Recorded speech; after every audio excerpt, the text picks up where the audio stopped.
자, 어린아이가 이 부모의 보호 아래 있을 때 참 좋죠. 부모가 해주는 대로 다 이제 뭐 먹고 또 입고 돌보아 주니까 얼마나 좋습니까? 자녀는 걱정할 게 하나도 없어요. 부모가 모든 것을 대신해 주기 때문에 그렇습니다. 그러나 계속 어린 아이로 지낼 수는 없죠. 자라야 되는 것입니다. 그리고 자라지 않으면 불편한 것들이 많아져요. 넘어지지 않아야 될 곳에도 넘어지고 또 쉽게 상처를 받고 또 스스로 자기가 뭐를 해낼 수 있는 능력이 없어요. 그리고 세상에 일어나는 일들에 대해서 받아들이고 이겨낼 준비가 되어 있지 않는 것입니다. 그리고 자기가 수용할 만한 수준의 이상의 것들이 닥치면 그게 무너지게 되는 것입니다. 그래서 어린아이의 때가 아무리 좋아도 자라나야 합니다. 신자도 마찬가지입니다. 신앙의 초기에는 먼저 믿음 생활을 한 분들의 도움을 받죠. 양육도 받고 훈련도 받고 그때는 참 좋은 때입니다. 실수를 해도 되고 연약한 모습을 보여도 주변에서 다 받아줍니다. 근데 이제 한때죠. 계속 언젠가는 자라나야 한다는 것이죠. 여러분, 이렇게 자라면 주어지는 유익이 많습니다. 이전에 안 보이던 것들이 보이기 시작하는 거예요. 아이가 작으면 이게 선반 위에 뭐가 있는지도 잘 몰라요. 키가 커지면 이게 보이는 것들이 많아지죠. 우리가 영적으로도 마찬가지입니다. 자라면 웬만한 일에 시험에 들지 않습니다. 누가 시험에 걸어도 넘어가지 않습니다. 대학생이 초등학교 시험에 울지 않죠. 자, 신앙의 세계도 마찬가지입니다. 영적으로 자라면 다른 세계가 보이죠. 자유로움이 있습니다. 이전에 걸려 넘어지던 것들이 넘어지지 않고 이전에 누리지 못하던 것들을 누리게 되고 그런 것입니다. 비행기를 타면 그런 비행기를 탈 때마다 그걸 많이 느껴요. 자유가 와요. 자유가. 비행기 타면 신호등이 없습니다. 또 뭐 전봇대 걸릴 일도 없고 전기줄에 걸릴 일도 없고 또 장애물이 다 없어져 버리죠. 비행기를 타고 가니까 자유가 오는 것입니다. 상층부에서 일어나는 일이죠. 구원을 받은 신자로 산다는 것은 우리가 생각하는 것보다 훨씬 더 크고 풍성하다는 거죠. 신앙생활을 하면 할수록 우리가 살아가야 될 목적, 이유 이런 것들이 명확해지는 것입니다. 내가 삶의 영역에 모든 삶의 영역이 이전에는 좀 희미하고 내가 무엇을 해야 될지 어디로 가야 될지 내가 왜 사는지 이 존재의 이유와 목적과 이런 것들이 분명하지 않아요. 여러분 세상에 살아가는 사람들을 보십시오. 그 존재의 목적과 이유 그리고 어떻게 살아야 되는 것인가에 대한 분명한 그런 로드맵이 없는 것이죠. 그래서 삶에 우리가 예수 그리스도 안에 나올 때 우리의 삶의 모든 것들이 뚜렷해지고 방향이 선명해지고 또 그럴수록 가면 갈수록 우리의 삶이 더 지혜로워지고 그렇게 되는 것이죠. 오늘 본문은 이제 바울의 권면인데요. 바울은 지금 빌립보 성도들을 만날 수 없는 지금 이 빌립보서는 바울이 감옥 안에서 빌립보 성도들을 향해서 기록한 서신입니다. 12절을 시작하면서 나의 사랑하는 자들아 이렇게 했죠. 이 말의 표현들을 보십시오. 바울은 빌립보 성도들에게 지금 가까이 다가갈 수 없는 상황에 있지만 그럼에도 불구하고 빌립보 성도에 대한 그 사랑의 마음 그리고 동시에 안타까운 빌립보 교회에서 들려오는 소식들을 들으면서 안타까운 마음을 가지고 이 편지를 쓰고 있습니다. 그래서 이 바울의 서신들을 보면 바울의 그 목양자의 마음을 잘 읽을 수가 있습니다. 비록 감옥에 있지만 빌립보 성도들을 향한 마음은 여전합니다. 그러면서 바울은 자신이 있을 때나 없을 때나 동일하게 여러분들이 멈추지 말고 해야 될 일들이 있다. 이것을 권면하고 있습니다. 그 권면의 앞부분이 뭐죠? 항상 복종하여 두렵고 떨림으로 너희 구원을 이루라. 대단히 중요한 주제를 다루고 있습니다. 항상 복종하여 두렵고 떨림으로 너희 구원을 이루라. 내가 있을 때나 없을 때나 사람을 보지 말고 사람에게 보이기 위해서 너희들이 하지 말고 그것과 상관없이 언제나 복종하고 두렵고 떨림으로 너희 구원을 이루라. 여기 바울이 굉장히 중요한 주제를 다루고 있는 너희 구원을 이루라. 너희 구원을 이루라. 이것은 이 빌립보 교회 안에 일어나고 있는 어떤 미성숙한 일들을 염두에 두고 지금 하고 있는 것입니다. 너희들이 멈춰 있지 말고 뭔가 더 성숙해야 한다, 이렇게 권면하고 있습니다. 이런 복음은 복음이 우리에게 찾아오면 영적인 변화를 가져온다는 변화. 복음 안에서 복음이 우리의 신앙의 성장을 가져오게 하는 힘이 그 안에 주어져 있습니다. 그래서 복음을 경험한 사람에게 일어나는 특징이 하나 있는데, 영적으로 자라고자 하는 열망이 일어난다는 거예요. 이전의 삶을 더 이상 살고 싶지 않은 마음이 우리 안에 일어나게 되어 있습니다. 그게 복음이 우리에게 찾아올 때 일어나는 현상이에요. 그래서 바울은 빌립보 성도들이 계속적으로 변화하라고 말씀하고 있습니다. 너희 구원을 이루라. 너희 구원을 이루라. 여러분, 구원은 크게 세 가지로 분류하죠. 하나는 칭의죠. justification이라고 하는 칭의.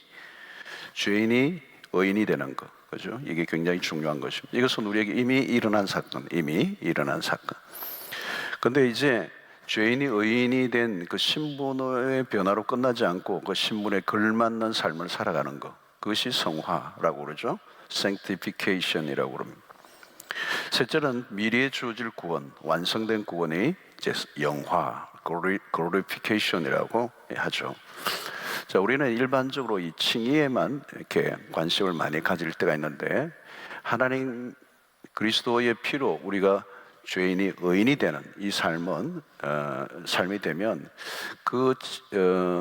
그것을 정확하게 이해하고 그것을 정말 우리가 깊이 경험한 사람은 자연스럽게 변화되고 싶은 열망이 우리 안에 일어나게 되어 있습니다. 오늘 바울은 지금 두 번째 이야기를 하고 있는 거죠. 우리가 이루어가야 할 구원이라는 거죠. 구원을 이루어간다는 말은 다르게 표현하면 그리스도를 닮아가는 것. 이것이 우리의 신앙의 최고의 목표입니다. 그리스도와 같이 되는 것. 바울은 그의 서신에서 계속 이것을 강조해요. 에베소서 4장 15절에 보면 오직 사랑 안에서 참된 것을 하여 범사에 그에게까지 자랄지라.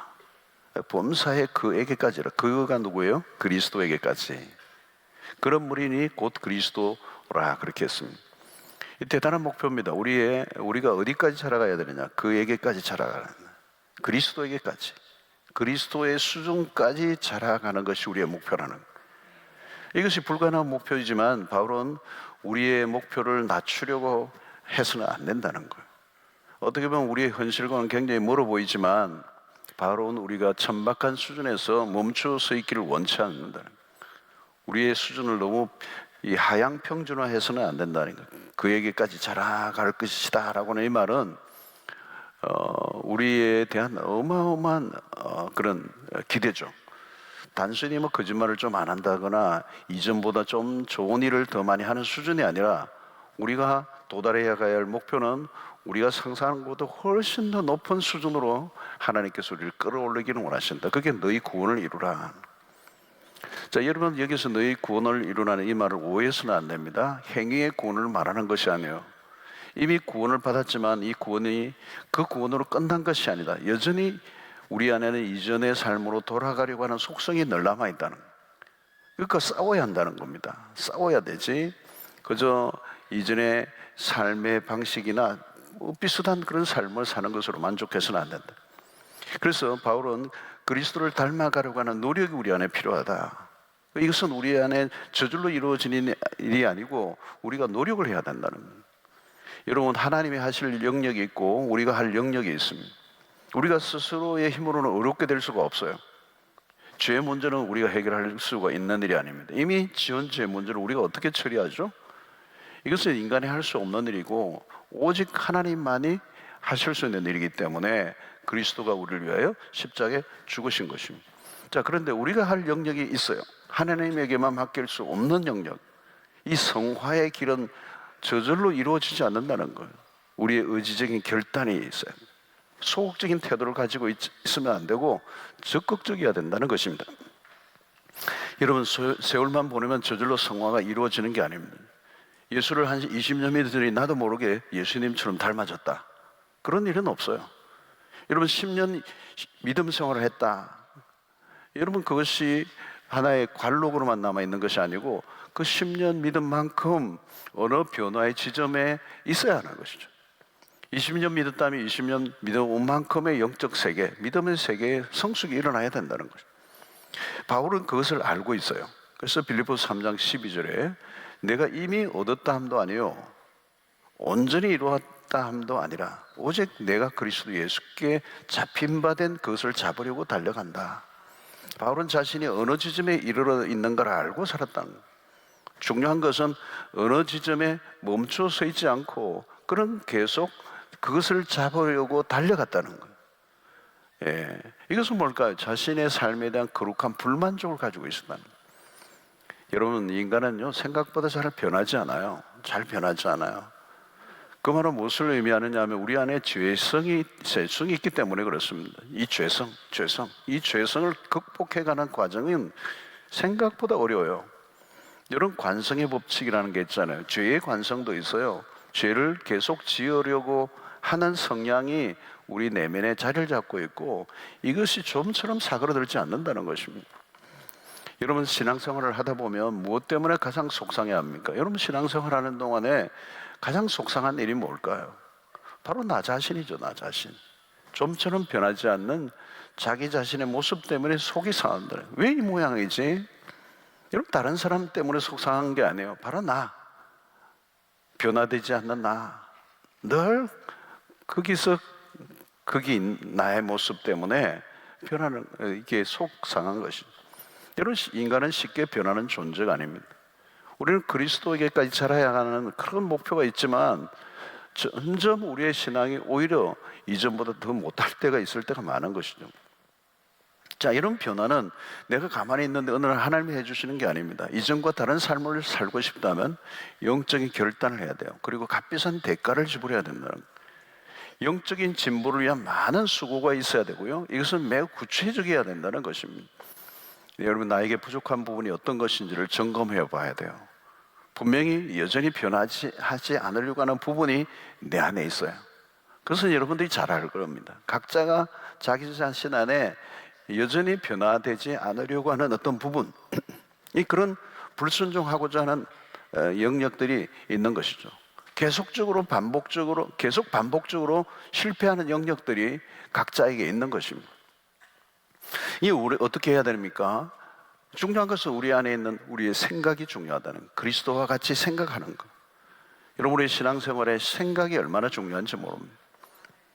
그리스도와 같이 생각하는 훈련, 주님과 같이 생각하게 되면 주님의 관점을 가지게 되는 것이죠. 여러분, 우리가 누구와 대화를 하면 신이 납니까? 생각이 같은 사람이에요. 그런 사람과 만나 이야기하면 신이 나요. 생각이 같으니까. 생각이 다른 사람과 만나면 대화가 잘 안 되고요, 짜증이 나고 시간이 잘 안 가요. 할 말이 별로 없어요. 왜 그렇습니까? 갭이 너무 크기 때문에. 대화의 공통분모가 별로 없다는 얘기죠. 여러분, 사실 기도는 무엇입니까? 기도는 주님과 생각을 나누는 것이에요. 사실 기도가 깊어질 때 우리가 주님과 합의를 하는 경험, 하나가 되는 경험을 하게 된다. 그래서 기도의 절정은 주님과의 연합이에요. 한 몸 되는 연합. 이 사실상 기도는 신비로운 경험이에요. 하나님과 내가 하나 되는 것을 경험하는데 이게 얼마나 신비로운 일이겠습니까? 여러분, 우리가 묵상을 통해서 얻는 축복도 비슷해요. 묵상은 하나님의 생각이 우리 안에 흐르게 하는 순간입니다. 그래서 묵상을 계속 하다 보면 하나님의 생각이 우리 안에 흘러 들어오시는 거예요. 묵상이 깊어질수록 주님의 생각들이 깊이 흘러서 내 안에 잘못된 생각들을 계속 이렇게 샤워하듯이 씻어내는 작업, 밀어내는 작업들을 하게 되겠죠. 그래서 생각이 깊어진다는 것은 주님의 생각 안에 내가 흡입되는 것입니다. 그래서 내가 조금 전에 사로잡혀 있던 생각들이 더 이상 나를 지배하지 않게 되고, 이런 생각들을 반복하다 보면, 이런 과정을 반복하다 보면 생각의 혁명이 일어나고 우리는 그때 비로소 변화가 시작되는 것입니다. 그래서 여러분, 여기 보면 항상 복종하여 두렵고 떨림으로 너희 구원을 이루라. 이 복종한다는 것은 다른 말이 아니라 생각의 복종입니다. 생각의 복종. 우리 안에는 하나님의 말씀에 온전히 복종하지 않으려고 하는 생각들이 많이 있어요. 그런데 그 복종하지 않으려고 하는 그 생각들이 있는데 말씀을 들을 때 여러분 그게 어떤 형태로 나타나? 거부감이 일어나는 거예요. 말씀을 듣는데 안 받아들여지고 거부감이 일어나는 거예요. 여러분 말씀을 들을 때 그 말씀에 대한 거부감이 일어난다는 것은 무엇을 뜻합니까? 우리의 생각이 강하다는 뜻입니다. 우리는 우리의 생각을 강화하면서 살아가고 있어요. 우리의 생각을 끊임없이 정당화하고 합리화하는. 근데 그런 생각들이 그리스도의 생각이 굴복하는 과정이 이제 신앙이라고 할 수가 있는 것입니다. 자, 그리스도와 생각을 일치시킬 때 순종이 가능해집니다. 여러분, 순종은 아무나 하는 게 아니에요. 내 생각과 주님의 생각이 충돌이 일어나지 않아야 되는데, 그죠? 그때 우리는 순종이 가능합니다. 부부간에도 갈등이 일어나는 이유는 생각의 차이, 이 갈등은 불일치의 상태에서 일어나는 것이죠. 여러분, 갈등이 일어날 때 어떻게 처리합니까? 갈등은 하나님 아직 묵상이나 기도가 깊어지지 않았다는 증거입니다. 기도의 시간에 비해 기도는 깊어지지 않고 또 묵상도 겉돌고 이 갈등이 아직도 내 안에 있다는 것입니다. 이 갈등이 많은 사람들, 그래서 내 안에 아직도 영적인 갈등이 많이 일어나는 사람들은 내적인 내면 세계 속에 아직도 점검할 것들이 많이 있다는 뜻이에요. 그러니까 주님의 뜻에 일치하지 못하게 하는 장애물들이 내 안에 많이 있다는 것을 알려주는 것이죠. 그래서 그것을 주님께 계속 내어놓는 작업을 해야 합니다. 자, 여러분, 하나님은 우리의 삶을 사용하고 싶어 하시는데 문제는 우리 자신이에요. 우리의 자신. 어거스틴이 그런 말을 했습니다. 하나님 없이 우리는 아무것도 할 수 없다. 그러나 우리가 없으면 하나님은 아무 일도 하시지 않는다. 이 말씀을 하시죠. 하나님은 우리 없이도 하실 수 있는 분이시죠. 그러나 우리를 통해서 일을 하기를 원하신다. 하나님은 사람을 사용하신다. 하나님의 거대한 뜻을 그냥 이루어 가시는 게 아니에요. 성경을 보면 누구예요? 사람을 통해서 다 이루어 가시잖아요. 문제는 우리 안에 아직 하나님의 생각에 일치하지 않은 영역들, 깨어지지 않는 자아의 영역들이 있다는 것입니다. 그래서 여러분, 모세와 같은 사람도 순종을 안 하죠. 그래서 자기의 방식대로 하다가 결국은 하나님의 그 광야 학교에서 훈련을 받고 결국은 하나님 앞에 완전히 자아가 깨어지고 순종하는 단계로 이제 바뀌었어야 하나님이 쓰시잖아요. 자, 영적으로 이 자라감의 중요한 것은 결국은 하나님의 주도하심이에요. 하나님이 하시는 일들을 우리가 이해해야 되는데 13절의 말씀을 우리가 이제 조금 더 조밀하게 좀 살펴보려고 합니다. 13절을 보면 너희 안에 행하시는 이는 하나님이시니. 자, 우리 안에서 하나님이 우리 안에서 일을 하신다는 거. 우리 안에서 너희 안에서 행하시는 이는 하나님이시니. 자, 어떻게 일을 하시느냐? 자기의 기쁘신 뜻을 위하여. 여러분, 우리의 모든 삶은 하나님의 당신의 뜻 안에 있는 겁니다. 당신의 뜻을 위하여. 성경은 전체가 하나님의 뜻이고 그 뜻을 성취하기 위하여 사람들을 불러내시는데 그 사용하시는데 그들 안에서 행하시는데 어떻게 하나님이 그 일을 행하시는가? 하나님이 일하시는 방식은 너희로 소원을 두고 행하게 하신다. 이게 굉장히 중요한 구절이에요. 여러분, 사람들에게 무엇인가 끌리는 게 있습니다. 끌리는 게. 그러니까 우리 안에 어떤 소원이라는 거죠. 어떤 소원인가? 하나님이 우리에게 주시는 소원은 하나님이 자기의 기쁘신 뜻을 위한 소원이라는 거예요. 근데 그 소원을 누가 주시느냐? 하나님이 주신다는 겁니다. 하나님이 우리 안에 불어넣으시는 소원은 강력하다. 자기에게 끌리는 것에 따라가고 행동하는 것이죠. 문제는 끌리는 것이 무엇이냐는 것입니다. 하나님이 가장 먼저 하시는 일은 우리 안에 소원을 불어넣으신다. 여러분, 하나님은 일을 하실 때 무조건 막 그냥 강요하시고 막 이렇게 억지로 밀어붙이시는 분이 아니에요. 너희 안에 행하시는, 여기에 키가 있습니다. 하나님은 우리를 움직이시는 분이시죠. 여러분, 구원은 전적으로 하나님의 영역입니다. 우리의 삶의 모든 주권도 하나님이십니다. 하나님이 시작하신 일이 중요해요. 우리가 하는 일은 그저 그렇고 그렇습니다. 출발 지점이 항상 이제 누가 시작했느냐, 이게 우리가 확인해야 돼요. 무엇이든지 하나님이 시작하신 일이어야 합니다. 하나님이 주도하시는 일이어야 되죠.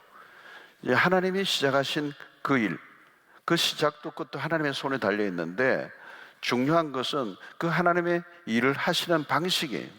우리 안에 일을 하시는데 어떻게 행하시냐? 우리의 마음을 움직이신다. 하나님이 우리의 마음 안에서 먼저 일을 시작하신다. 하나님 누구를 통해 움직이시는가? 순종하려고 하는 마음, 하나님의 말씀에 대해서 순종에 옮기려고 하는 사람을 찾으신다는 거예요. 순종의 태도를 가진 사람이어야 합니다. 자, 우리는 능력을 탁할 때가 많은데 나는 그런 일을 할 능력이 없다고 말을 하는 분들이 많아요. 그러나 중요한 이슈가 아니에요. 하나님의 관심은 너가 나의 말에 순종할 생각이 있느냐고 물으시는 거예요. 순종할 생각이 있고 순종하려고 하면 순종할 능력은 내가 준다는 거예요. 중요한 것은 내가 순종할 마음을 가지고 있어야 돼요. 하나님, 내가 부족하지만 하나님의 말씀이 주어지면 하나님의 말씀대로 순종할 생각이 있습니다. 내가 몰라서 순종하지 못하고 미련해서 순종을 못하고 못 깨달아서 순종을 못할 뿐이지, 하나님께서 깨닫게 해주시고 말씀하시고 그것이 하나님의 말씀이라면 무조건 제가 순종할 생각이 있습니다. 그러면 순종할 능력은 하나님 주시는 거예요. 이거 우리가 여러분 착각하면 안 돼요. 여러분, 순종할 생각이 우리에게 먼저 있어야 돼요. 여러분, 순종이란 뭘까요? 그러면 주님이 일하시고자 할 때 나를 온전히 맡겨드리는 것입니다. 나를 맡기는 거예요. 그 말씀에 나를 던지는 것입니다. 그 다음은 하나님이 하시는 겁니다. 하나님은 자기의 기쁘신 뜻을 가지고 계시는데 그것은 누구에게 그 기쁘신 뜻을 심어주느냐 하면 그것에 순종하려고 하는 사람의 생각 안에 그것을 불어넣어 주신다는 거예요. 그때 우리 안에 일어나는 것이 소원이라는 소원. 이것을 뭐 비전이라고 말하기를 수도 있고 갈망이라고 얘기할 수도 있고 열망이라고 얘기할 수도 있어요. 어찌됐든 소망이라고 얘기할 수 있습니다. 하나님을 위해 살고 싶어하는 마음이 내 안에서 이렇게 솔솔 피어오르는 것입니다. 구원받은 백성의 특징이에요. 하나님을 기뻐시게 하고자 하는 마음이 우리 안에 있는 것입니다. 이것은 우리에게서 나온 것이 아니고 하나님이 우리 안에 부어주신 것입니다. 우리 안에 선한 소원들이 일어나야 하는 것입니다. 우리에게 어떤 일이 일어나기 이전에 가장 먼저 어떤 소원, 이런 묵상과 기도 생활 가운데서 일어난 어떤 소원들이 있다면 그건 굉장히 그것을 붙잡으셔야 되는 거예요. 말씀을 들을 때, 기도할 때 내 안에 일어나는 어떤 마음, 내 안에 일어나는 어떤 생각들, 내 안에 있는 어떤 소원들이 있다면 그것은 하나님이 넣어주신 소원이라는 것입니다. 그래서 내가 하고 싶어져요. 그때는 그런 소원이 하나님이 나에게 부어주셨을 때는 나에게 어떤 하고 싶어하는 마음이 생기는 것입니다. 그 억제할 수가 없는 거죠. 하나님이 불어넣으신 생각이기 때문에 그 소원이란 강력한 것입니다. 강력한 열망이죠. 그래서 우리는 우리의 안에 있는 그 소원들이 계속 주어질 때 우리 안에 있는 어떤 불순물들이, 찌꺼기들이, 끊임없는 우리의 욕망, 개인의 욕망과 욕심들이 그 잘못된 욕망과 구분을 할 수 있어야 되는 것이죠. 그래서 잘못된 욕망이 우리의 마음과 생각을 지배하지 않고 하나님이 나에게 주신 그 마음과 생각이 나를 지배하도록 하는 것이 가장 중요한 것이죠. 여러분, 예수님은 아버지의 뜻에 집중하셨죠. 예수님의 공생애를 보면 그 언제나 아버지의 뜻입니다. 당신이 하라고 하신 그 일, 하나님이 나를 보내신 목적, 그 하나님의 뜻에 집중하셨어요. 여러분, 그러니까 그 뜻이 주님의 인생을 끌어가는 에너지요, 그 모든 것을 움직이는 힘이었다는 말이죠. 그것이 여러분 주님이 공생애의 삶을 살아가게 하는데 에너지요, 파워라고 하는 것입니다. 그 뜻이 그 주님의 인생을 끌어가시는 힘이었어요. 여러분, 예수님처럼 우리도 우리 안에 주신 그 생각이 하나님의 생각과 우리의 생각이 일치를 이룰 때 그 안에 에너지가 일어나고 그 안에서 살 의욕이 생기고 지혜가 일어나고 기쁨이 넘치고 그렇게 해도 되는 것입니다. 주님의 관점으로 우리가 살아가게 될 때 그것이 우리의 삶의 능력이고 지혜요, 기쁨이 넘치고 열정이 쏟아나게 되고 그렇게 되는 것입니다. 자연스럽게 인간적인 욕심이 줄어들게 되고 하나님과는 물론 사람들과 관계도 갈등이 일어나지 않고 쓸데없는 고난을 당하지 않는, 그래서 살아가면 살아갈수록 내 안에 진정한 변화가 일어나고 마음의 자유함과 평화가 넘쳐오르게 되는 것입니다. 여러분, 주님의 뜻을 이루어가는 그런 삶은 결국 내 안에 있는 하나님의 소원에 내가 반응하며 살아갈 때 일어나는 축복인 줄로 믿습니다. 하나님이 우리를 다루시는 방식은 억지나 강제가 아니에요. 여러분, 주님의 일은 즐겁게 해야 정상이에요. 왜 즐겁게 하는가? 하나님이 우리를 그렇게 이끄시기 때문이라는 거죠. 여러분, 성령은 우리를 강요하시는 영이 아닙니다. 성령은 굉장히 부드러운 영이에요. 예, 주님의 일을 잘 하시는 분들의 특징이 뭐예요? 많은 일을 맡은 일이 많아도 일을 쉽게 해요. 일을 왜 쉽게 할까요, 여러분? 답은 즐겁게 하기 때문에. 즐거워서 그래요. 왜 즐거워요? 주님이 내 안에 주신 소원에 내가 반응하고 있기 때문에. 여러분, 자기 욕망에 의해서 반응하는 사람도 뭐 어느 정도 기쁨이 있을 수는 있겠지만 그건 진정한 기쁨이 아니에요.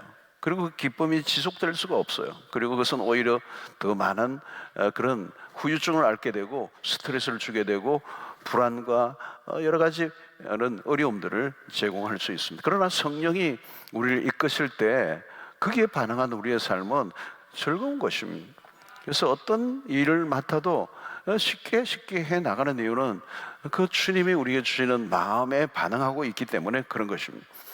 여러분, 성령이 우리를 이끄시는 것을 어떻게 느끼십니까? 우리 안에 행하시는 분은 계속 우리 안에 어떤 마음과 열정을 불어 넣어 주십니다. 하나님이 우리 안에 새로운 흥미를 주신다는 거예요.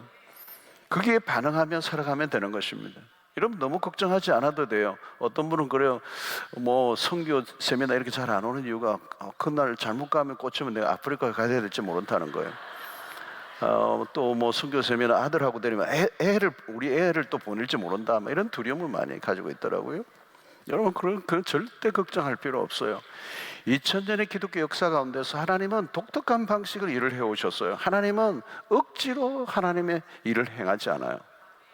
억지로 막 너 갈고리 등 긁어가지고 이리 와 이렇게 해가지고 너 케냐 가 뭐 이렇게 하시는 뭐 수단 가 이렇게 하시는 분이 아니에요. 여러분, 저는 아프리카에 가서 선교하시는 분들, 행복한 분들 한두 번 만난 게 아니에요. 억지로 간 분이 어떻게 행복하겠어요, 여러분? 할 수 없이 내가 여기 왔다고, 하도 안 오니까 나라도 와야지 해가지고 할 수 없이 왔다고, 그런 선교사님 없어요, 여러분. 하나님이 사람들에게 뭘 불어넣었어요? 소원을 불어넣으신다. 그 소원은 강력한 거예요, 여러분. 안 하면 잠이 안 와요. 그 소원은 반응해야만 기쁨이 있고, 그 반응할 때 그 순종을 할 수 있는 능력도 하나님 다 주시는 거거든요. 그래서 여러분, 교회에서도 하나님의 일을 할 때도 억지로 할 게 하나도 없어요, 여러분. 억지로 하는 것은 아직 내 안에 그 소원이 있기 전에 타의에 의해서 내가 그 일을 하기 때문에 내가 힘든 거지, 자의로 하나님이 나에게 주신 소원, 그 기쁘신 뜻을 이루기 위하여 우리 안에 소원을 두고 행하게 하시는 그 하나님이 나에게 주신 소원은, 그 소원에 반응하면요 기뻐요, 기뻐. 그것처럼 행복한 게 없어요, 여러분. 여러분, 하나님 지금도 끊임없이 우리에게 뭔가 감동을 주시고요, 그죠? 설교를 들을 때 여러분 가장 중요한 게 뭘까요? 설교를 때 감동이 일어나야 되잖아요. 하나님의 말씀에 감동을 주시고, 그 감동을 주시는 것은 뭘까요? 우리 안에 어떤 선한 동기를 불어넣으신다는 거예요. 뭔가 그냥 대충 살려고 하다가 하나님의 말씀을 듣고 감동을 받으니까 내 영이 막 살아나면서 뭔가 거룩한 소원, 이전에는 생각하지 않았던 것들이 막 떠오르기 시작하고 대충 살고 싶지 않은 거죠. 예. 그래서 여러분, 예수를 믿으면 어떻게 돼요? 능동적인 삶의 태도를 가지게 돼요. 전에는 소극적이었단 말이죠. 대충 살고 그냥 뭐 눈치껏 살고 그냥 뭐 이렇게 체면체리로 살고. 근데 여러분, 하나님이 우리에게 소원을 주시면 그렇지 않아요. 새로운 의지를 불어넣죠. 새로운 의지. 여러분, 옛날에도 우리가 의지가 있었죠. 무슨 의지죠? 죄를 짓는 일에 대한 의지가 불타올랐어. 오늘도 세상은 그렇잖아요. 죄 짓는 일에 대한 의지가 강해. 그러면 여러분, 그 의지가, 죄 짓는 성향, 그 의지가 얼마나 강한 것입니까? 그럼 죄 짓고 말아요. 어떤 목표를 두고 있으면 꼭 죄를 짓는단 말이에요. 그 성향, 그 의지도 강한 것입니다. 그러나 이제 하나님께서 우리에게는 뭐예요? 새로운 의지를 불어넣어 주셨다는 거예요. 그래서 은혜 받는 순간 우리 내면에 무엇인가 꿈틀거리는 게 있는 겁니다. 어떤 소원이 일어난단 말이죠. 하나님이 우리 안에 거룩한 충동을 일으켜 주신다는, 변화에 대한 갈망을 불어넣어 주신다. 새롭게 살고 싶은 열망이 일어난다. 그냥 대충 살고 싶지 않다. 이전과는 좀 다르게 살고 싶다. 그냥 떠밀려 가는 인생 되고 싶지 않다. 그죠? 잠들어 있던 우리의 영혼을 하나님이 막 흔들어 끼우시는 거죠. 여러분, 하나님의 은혜라는 게 바로 그런 것입니다. 우리의 영혼이 잠들어 있지 않게 하시고 무엇인가 거룩한 열망에 타오르도 가는 거. 바울에게 그런 게 있었어요. 여러분, 바울은 나의 나된 것은 하나님의 은혜로다라고 얘기할 때 그 고백은 자신이 그렇게 살 수밖에 없도록 하나님이 그의 영혼을 계속 흔들어 놓으신 것이죠. 그래서 잠시도 그는 가만히 있을 수 없고 표대를 향하여 달려가는 그런 인생이 된 것이죠. 그래서 여러분, 무엇인가 하나님을 기쁘시게 해드리고 싶어진다면 그 마음은 오늘 우리에게 난 게 아니고 하나님이 우리에게 주신 마음이에요. 하나님을 위해 살고 싶다. 어떤 때는 잠이 안 올 정도로 하나님이 주시는 마음으로 막 설레는 것입니다. 어떤 일에 자꾸 관심이 가고 마음이 움직이고 신기해요. 여러분, 살 이유가 분명해지는 것입니다. 그래서 바울은 고백하죠. 내게 사는 것이 그리스도니 죽는 것도 유익함이라. 명료한 삶의 이유와 목적과 방향이 잡혀져 있는 모습을 보이고 있죠. 여러분, 하나님이 우리 안에서 행하시는 방식입니다. 자세히 여러분들의 마음 안에 일어나는 것들을 잘 살펴보셔야 돼요. 성령이 우리의 마음을 움직이시고 가만히 있지 못하도록 각성을 시키시는 거죠. 하나님의 말씀을 통하여 우리의 영적인 자극을 하십니다. 성령의 사람들은 반드시 성령에 부어주시는 마음이 있어요. 여러분, 우리는 본래 선한 생각이나 뜻을 품은 존재가 아닙니다. 그대로 두면 쓸데없는 생각이나 하고 엉뚱한 일만 벌리는 거죠. 그러나 이제는 달라요. 하나님이 우리 안에서 행하십니다. 말씀을 통하여 감동받은 성도들이 각각 하나님에게 반응하는 것을 보게 되죠. 성령께서 성도들을 다양하게 그리고 적절하게 움직이도록 하셔서 하나님의 나라를 세워가시는 것입니다. 그러므로 여러분, 말씀을 받고 기도하는 이 시간이 굉장히 중요한 시간입니다. 이미 어떤 소원을 삭트게 하시는 거죠. 전에 우리 아이들 삭트네 말씀을 듣고 은혜를 받을 때 우리의 마음 안에 말씀의 씨앗이 심겨지고, 여러분, 그것에 무엇인가가 내 안에 꿈틀거리는 것이 있어요. 그것에 반응하셔야 돼요. 그게 신앙생활이에요. 말씀을 들을 때, 기도할 때가 중요합니다. 하나님 우리 안에 거룩한 열망을 일으키시는 것입니다. 그리고 우리 하나님이 주신 그 소원은 우리 안에서 그냥 있는 게 아니라 자라간다는 거죠. 여러분, 우리는 결국 우리 안에 하나님의 말씀으로 인하여 거룩한 소원이 자라가느냐, 아니면 세상에 거짓된 욕망이 우리 안에서 부풀어져 가느냐에 따라서 우리 인생이 달라지는 거 아닙니까? 여러분, 우리 안에 꿈틀거리는 세상적, 세속적 욕망은 거부해야 돼요. 그러나 하나님이 주시는 소원이나 열망은 무시하지 않고 적극적으로 반응해야 한다는 것이죠. 그 소원을 붙들어야 돼요. 그 소원을 끌어안고 기도하셔야 돼요. 그리고 그 소원이 강할수록 좋은 것입니다. 그러므로 여러분, 하나님의 마음을, 그런 마음을 주실 때 우리가 어떻게 해야 되느냐? 행동을 옮기는 주체는 우리 각자 자신들이라는 것. 행동하는 것은 우리가 해야 돼요. 행동까지 하나님이 대신해 주지는 않아요. 우리 소원의 마음을 우리에게 부어주시는 것은 하나님이 하시는데, 그 소원에 반응하고 행동하는 것은 우리가 해야 된다는 거예요. 말씀에 따라 실천에 옮기는 자유도, 안 할 자유도 우리 자신에게 있어요. 말씀을 들을 때 우리는 적극적으로 반응하는 그것을 선택해야 하는 것입니다. 복음을 전하고자 하는 마음을 하나님이 부어주시면 행동해야 되죠. 누군가를 사랑해 하고 섬겨야 되는 마음을 주실 때 행동하는 것은 우리가 해야 되는 것이죠. 피동적으로 있지 말라는 겁니다. 피동적으로. 여러분, 신앙생활을 피상적으로 하는 분들이 계세요.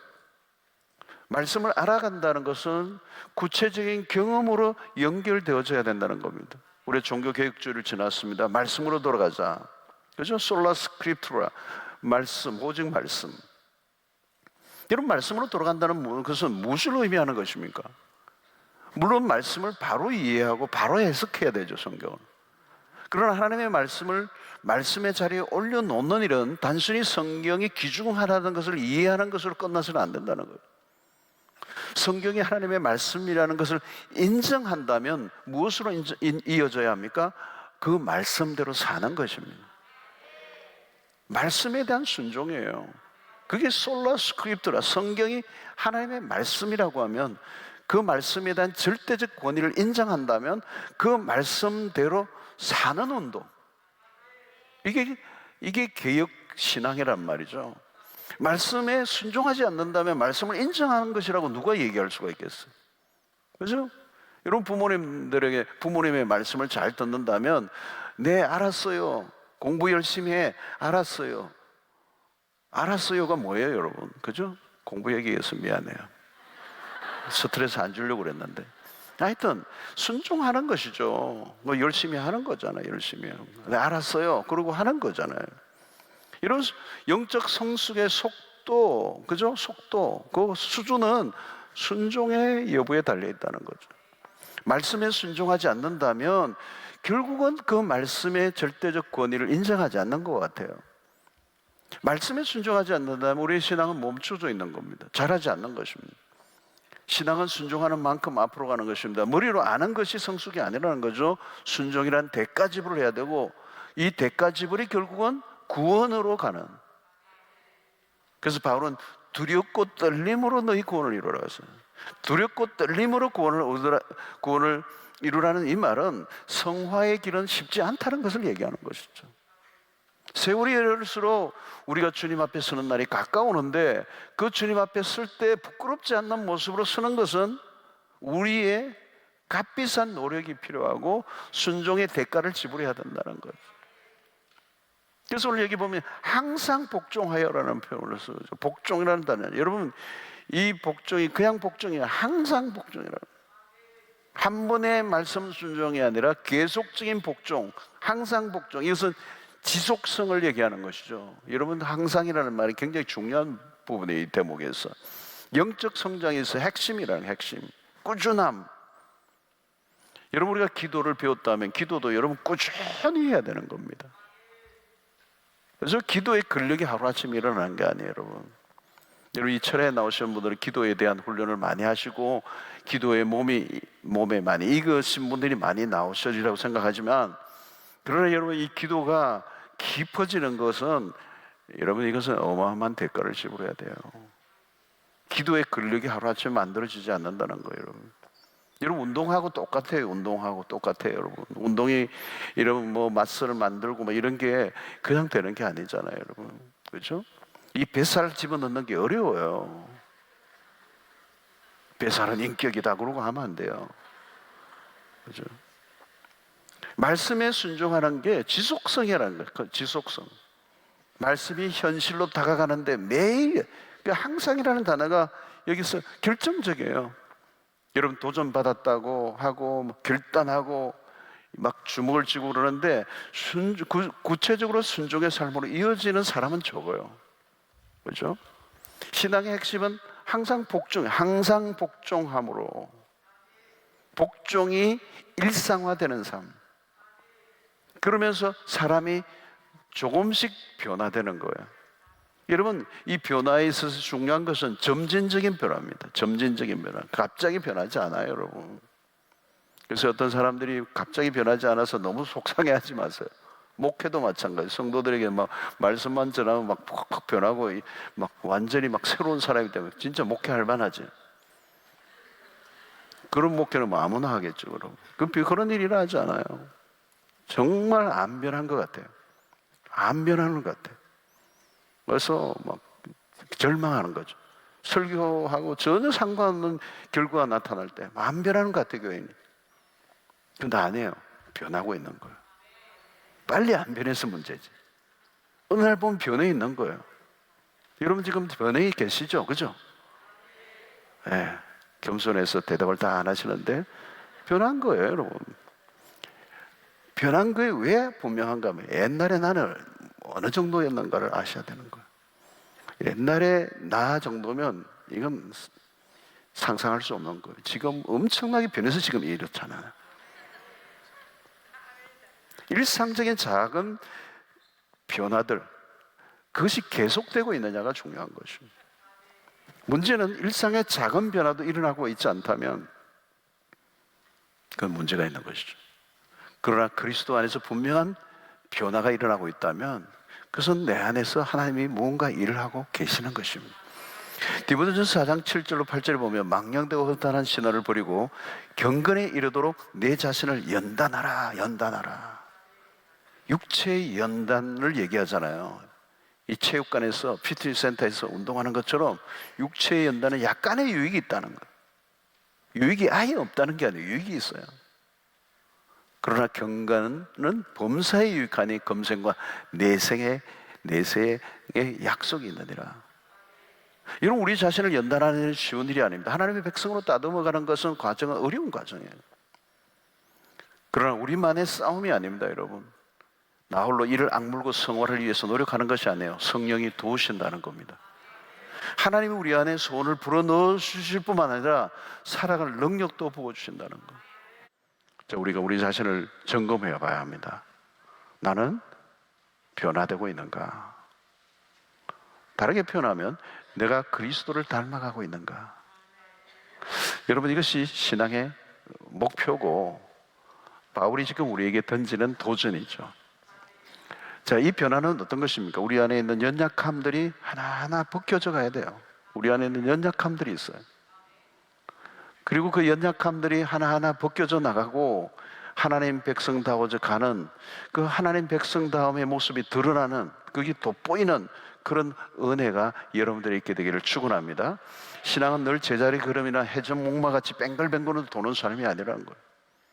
여러분, 이렇게 무슨 회전문처럼 계속 돌고 도는 그것이 우리의 신앙이 되어서는 안 되는, 갈수록 더 깊어져야 된다, 더 풍성해져야 된다는, 이전보다 더 하나님을 사랑하고 이전보다 더 이웃을 더 사랑하는 자로 변해가는 것, 우리의 삶의 목적과 이유가 더 선명해져가는, 갈수록 그리스도 안에서 누리는 기쁨이 더 배가 되어져 가야 됩니다. 여러분, 이 세상에 우리가 소망을 둔다면 우리에게 기뻐할 일이 어디 있겠어요, 여러분? 세상은 언제나 그런 거예요. 세상 안에서 우리가 기쁨을 얻을 수 없어. 세상이 우리에게 줄 수 있는 게 아무것도 없어. 세상의 모든 모습은 갈수록 망가지고 깨어지고 쇠하여져 가는 것밖에 없어요.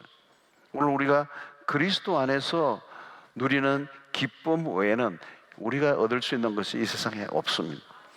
여러분, 사역이나 삶이나 모두가 갈수록 더 활력이 넘치고 갈수록 하는 일들이 더 지혜로워지고 더 아름다운 열매를 맺어가는 삶이 여러분들 안에 일어나게 되기를 축원합니다. 여러분, 성화라고 하는 것은 딴 게 아니에요. 모든 영역의 회복이 일어나는 것입니다. 총체적인 회복입니다. 홀리스틱이래요. 전 영역 속에서 우리의 삶에 옛날에 망가지고 깨어지고 무너졌던 영역들을 하나님이 다 끌어올리시는 역사가 일어나는 것이죠. 글쎄, 사람들과 관계도 이전보다 더 원만해지고, 우리 교회를 오래 다녔는데 관계가 점점 더 꼬이고 원수가 생기고 막 점점 더 마음은 좁아지고 갈등과 분노는 자주 일어나고 그런다면 여러분, 그것은 신앙생활이 아니죠. 갈수록 더 너그러워지고 더 많은 관계가 회복되고, 갈수록 우리의 삶에 활력이 일어나고 기쁨이 넘치고 어떤 일이든지 정말 지혜롭게 감당할 수 있는 은혜가 생겨지고, 모든 영역이 더 나빠져가는 것이 아니라 점점 더 좋아져가는 역사가 일어나야 되는 거예요. 여러분, 왜 그렇습니까? 우리 안에서 행하시는 분이 하나님이시기 때문에 그렇다는 거예요. 우리 안에서 행하시는 분이 하나님이세요. 그 하나님은 당신의 그 기쁘신 뜻을 이루기 위해서 우리 안에 끊임없이 당신의 소원을 불어 넣어 주신다는 거예요. 그것에 적극적으로 반응하는 것이 우리의 신앙입니다. 오늘도 여러분, 기도하는 가운데, 말씀 듣는 가운데, 우리의 신앙생활하는 모든 영역 가운데 성령이 하시는 일은 너희 안에 소원을 두고 소원을 불어 넣으셔서 행하게 하신다. 그 행하게 하시는 것은 어떤 내가 의식적으로 그냥 억지로 행하게 하시는 게 아니라는 거예요. 기쁘신 뜻을 위하여 우리 안에 그 소원은 우리 안에 그것을 기쁘게 반응하도록 하시는 그런 소원이죠. 그 소원에 반응한다면 우리의 삶을 통하여 하나님의 뜻을 이룰 뿐만 아니라, 그리고 그 가운데 가장 중요한 것은 우리의 속사람이 하나님의 말씀 앞에 반응하고 살아가게 될 때 우리가 그리스도를 닮아가는, 그래서 우리의 삶을 통하여 그리스도가 드러나는, 그리스도의 수준에까지 이르는 삶을 살아갈 때, 여러분 그 삶이 세상 속에서 빛이 되고 세상 사람들에게 소망이 될 줄로 믿습니다. 오늘 여러분, 우리의 삶이 갈수록 변화되어져 가는, 성화되어져 가는, 그리스도를 닮아감으로 그리스도를 만나는 그날, 마지막 날 주님 앞에 설 때 우리가 부끄럽지 않는 하나님의 백성으로 서가는 여러분들 되시기를 주의 이름으로 축원합니다.